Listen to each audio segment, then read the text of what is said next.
And I'm Billy, and we're the Young Ambassadors for the Global Campaign for Education. And we're here in Malawi with ActionAid to see why so many children are missing out on school.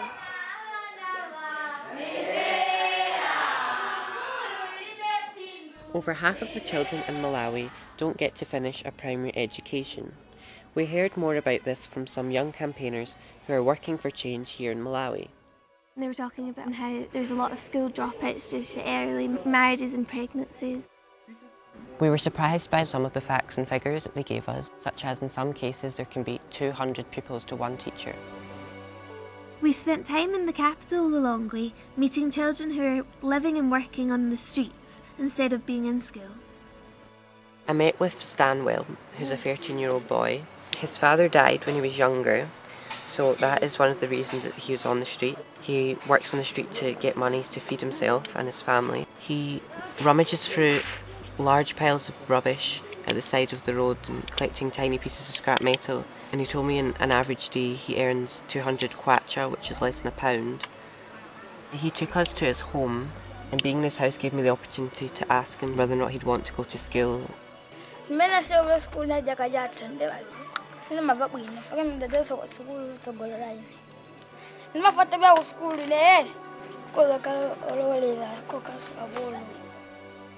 It was Stanwell's age that I found really upsetting, that he's only 13 years old and he was even younger when he started working on the streets.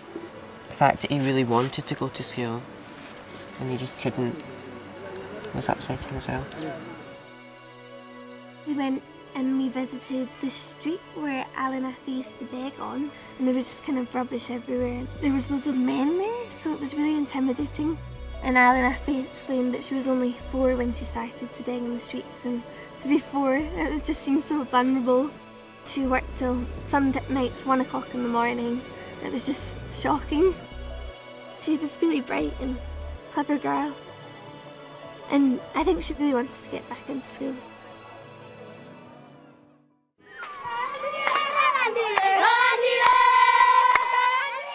Then we travelled to Vantweli village, close to Lake Malawi, and heard from children there about what prevents them from going to school.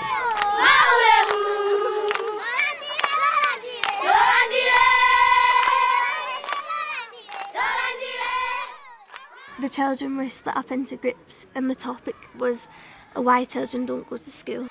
The lack of food was a main issue in most of the groups. The lack of parents was a big one as well.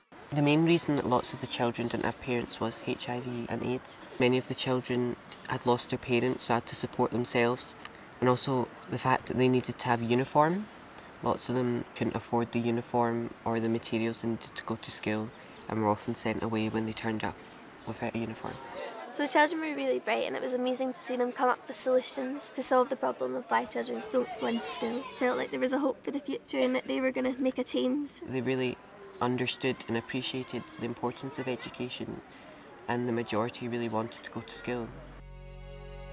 We met a girl called Dia who's 11 years old. She started off in school and attended school for the first year. She left school due to not having the uniform and the humiliation of not having the uniform as she had lost her parents.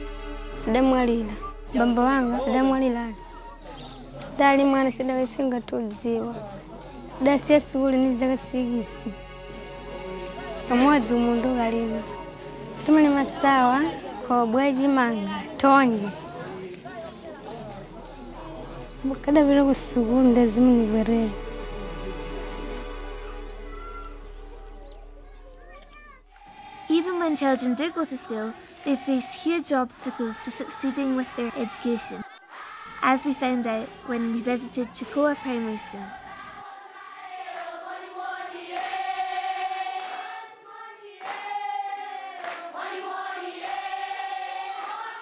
Some of the classes were outdoors, and when it rains, the classes that are outdoors have to be dismissed. The lack of teachers is a main problem in the school, I think, because there was only 8 of them and there was 1,282 pupils. It's really hard to learn in that environment. You're having to share books and everyone's squashed really close together. It is difficult to understand the teacher.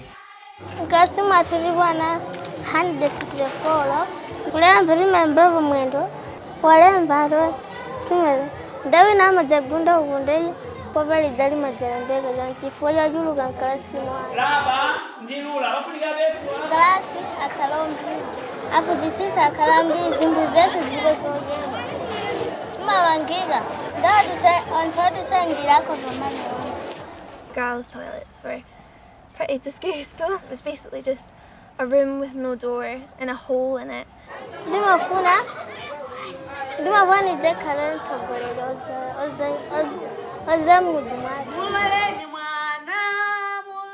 We finished our trip with an opportunity to find out more about everything we'd seen from Malawi's Deputy Minister for Education.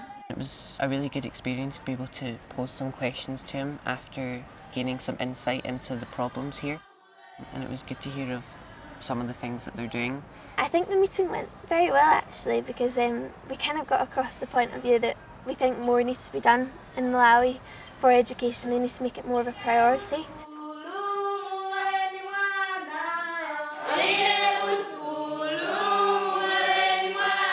Visiting Malawi has furthered my interest and enthusiasm as well as my understanding on the issue of education. I also intend to follow the stories of some of the children I've met here in Malawi, particularly children who have absolutely nothing but whose only wish is to go to school, and for so many of them this may never happen.